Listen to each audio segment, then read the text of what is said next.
Les agences d'aide travaillent dur, faisant du mieux qu'elles peuvent. Les hélicoptères de 3 des plus grandes agences sont déjà arrivés mercredi. Le programme alimentaire mondial a aussi largué de la nourriture dans les zones les plus inaccessibles, jusqu'à 400 km en dehors de la ville. 22 tonnes avaient déjà été livrées dans la semaine et les agences s'occupent d'acheter davantage de nourriture en Afrique du Sud et en Zambie. La situation demeure préoccupante ici car il manque du lait pour les bébés. Les voies de communication sont rompues et les routes sont endommagées ou inondées. La seule façon d'atteindre les zones les plus isolées est par hélicoptère. Les hélicoptères sud-africains sont très occupés dans la région pour s'occuper de centaines de personnes encore dans le besoin. Les missions de sauvetage se poursuivent. Une femme dit qu'une des raisons pour lesquelles elle était terrifiée est que le cyclone a frappé de manière si soudaine que personne n'était préparé et que les destructions ont été totales.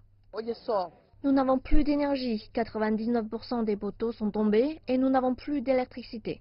Les centrales de transformation n'ont plus de toit et même les quartiers généraux du réseau électrique du Mozambique n'ont plus de toit.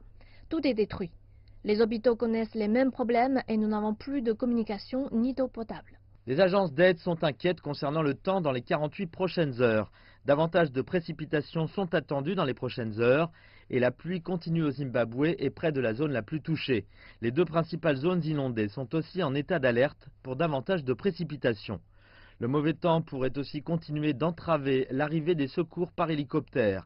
Il devient de plus en plus critique que la nourriture arrive dans ces zones et que les forces au sol arrivent à temps. L'aide médicale n'est assurée que pour les gens qui arrivent à atteindre les hôpitaux. Les équipes médicales d'ailleurs ici ont traité de nombreuses personnes dans un hôpital pourtant sérieusement endommagé.